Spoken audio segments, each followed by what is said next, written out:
clickbait? Maybe, maybe not. So if you have not watched our channel before, you don't know what to expect. But if you belong to the handful of people that usually watches this, you might think to yourself, now is that Swede trolling me right now? Yes, I am. But not entirely. Like the world and how it was back then, working conditions and let's all go that into stuff. that. Yeah. Yeah, and you had the same. I mean, when I first went into the union, we had like you could go courses and stuff like lessons, like history. This is why we exist.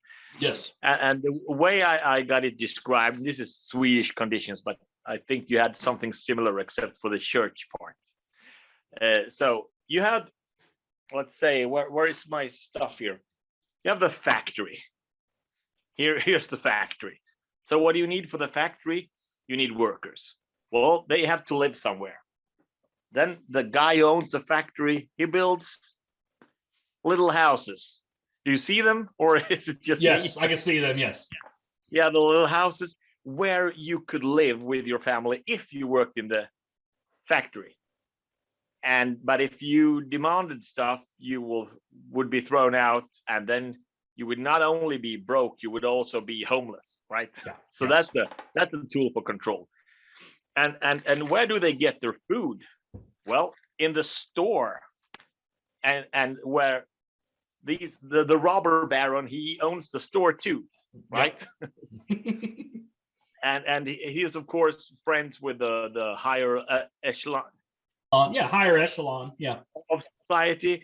So and what do the workers do on Sunday? Well, then they go to church, where the priest tell them to be humble and accept their lot in life and not strive. So yeah. Yes. Oh, I forgot one thing. You buy the food in the store, right? Yes. And you get a credit in the store, and you always need more food than you get money for. So you're in debt the whole time.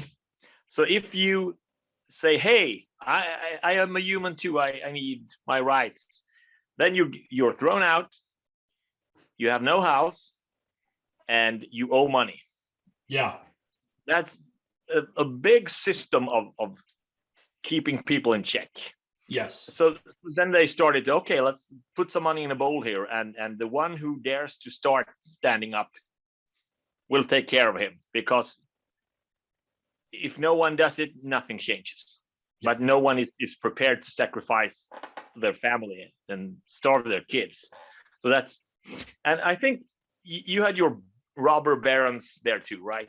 Oh, absolutely, yeah. And I think that J.P. Morgan and the guy who owns Standard Oil. If you would have asked me, I would have remembered all their names. I heard that at some of those like villages like this, like factory villages, they also had their own money that they used in the store. So they couldn't even buy, like, if this was the one place they could get food, because they didn't have like real money. They had like coupons. Wow. And what does that remind you of? Oh, well, at first thought it's like Mark of the Beast type stuff, and no man can buy or sell unless you have the mark or their money that they give you. You can't just go out anywhere. You're under them. This whole thing, like keeping people in a state of dependency. Yeah. That sound, if I look at the states, that sounds more like your liberals than your conservatives. It does. That's what I was going to say. That's what they want to go back to, and they sell it as freedom.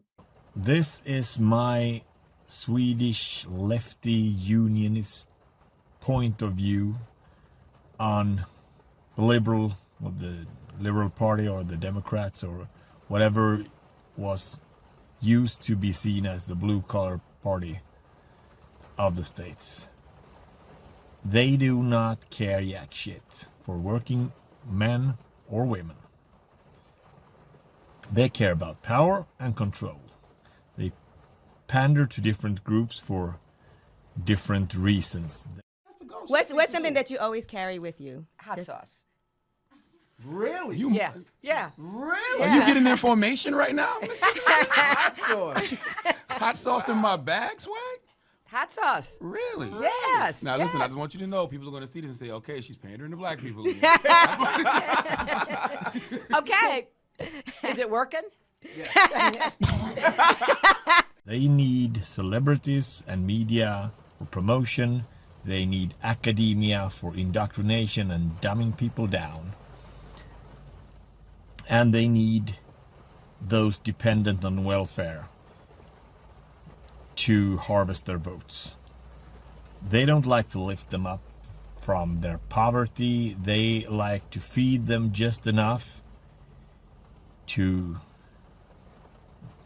keep them going and not biting the hand that feeds them. They don't like poor people who feed themselves, because that's a threat, because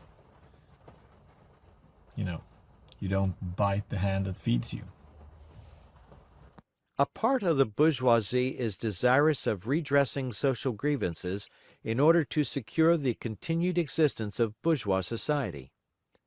To this section belong economists, philanthropists, humanitarians, improvers of the conditions of the working class, organizers of charity, members of societies for the prevention of cruelty to animals, temperance fanatics, hole and corner reformers of every imaginable kind. This form of socialism has, moreover, been worked out into complete systems. We may cite Proudhon's Philosophie de la Misère as an example of this form. The socialistic bourgeois want all the advantages of modern social conditions without the struggles and dangers necessarily resulting therefrom. They desire the existing state of society minus its revolutionary and disintegrating elements. They wish for a bourgeoisie without a proletariat. The bourgeoisie naturally conceives the world in which it is supreme to be the best, and bourgeois socialism develops this comfortable conception into various more or less complete systems. In requiring the proletariat to carry out such a system, and thereby to march straightway into the social New Jerusalem, it but requires in reality that the proletariat should remain within the bounds of existing society, but should cast away all its hateful ideas concerning the bourgeoisie. A second, and more practical, but less systematic, form of this socialism sought to depreciate every revolutionary movement in the eyes of the working class, by showing that no mere political reform, but only a change in the material conditions of existence, in economic relations, could be of any advantage to them. By changes in the material conditions of existence, this form of socialism, however, by no means understands abolition of the bourgeois relations of production, an abolition that can be effected only by a revolution, but administrative reforms, based on the continued existence of these relations, reforms, therefore, that in no respect affect the relations between capital and labor, but at the best lessen the cost and simplify the administrative work of bourgeois government. Bourgeois socialism attains adequate expression when and only when it becomes a mere figure of speech. Free trade for the benefit of the working class. Protective duties for the benefit of the working class. Prison reform for the benefit of the working class. This is the last word and the only seriously meant word of bourgeois socialism. It is summed up in the phrase, "The bourgeois is a bourgeois, for the benefit of the working class." That's what I was going to say. That's what they want to go back to, and they sell it as freedom to poor people and really to everybody. They sell it as a good thing.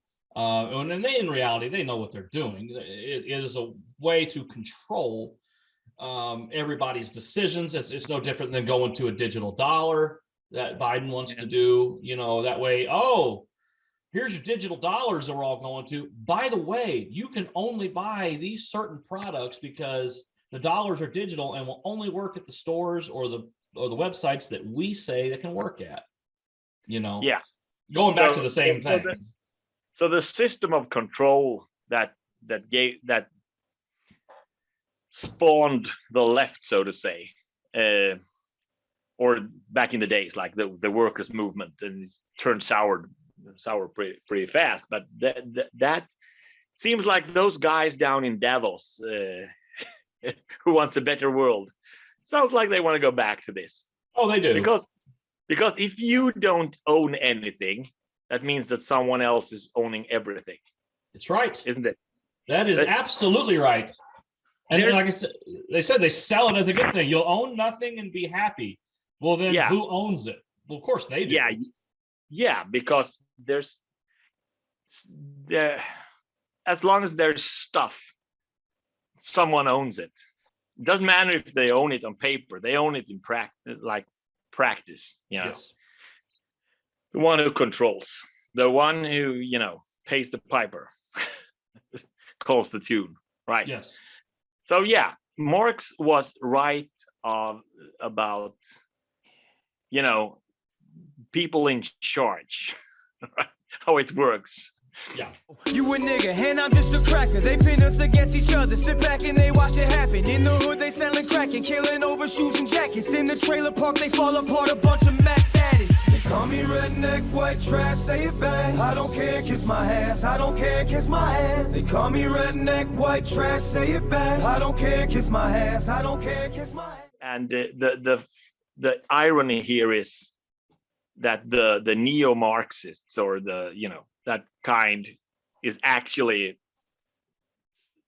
the ruling class that he described, I would say. Oh yeah, absolutely. Yes, you are 100% correct. Until next time, guys, we love you guys. May the Lord bless you and keep you, and stay metal. The Lord is my shepherd. I shall not want for nothing. He makes me lie down in the green pasture. He greases up my head with oil. Because those he gives me voices kung don't fu speak in the for the face rest of my of us. enemy. You and I know and do not believe that life is so dear and peace so sweet as to be purchased at the price of chains and slavery. Amen. Or should Moses have told the children of Israel? Now if that segment just offended you, then please relax. We're all on the same side, it ain't about white or black. It's about the 1%ers versus everybody else. Us against the politicians who only helping themselves. Yo. And they fucking everyone like you and me. That ain't race, color, or creed, it's predatory greed. And if we don't unite, this might not be the land of the free for much longer. Rights getting stripped real fast while we fight each other, cause they want us just like that.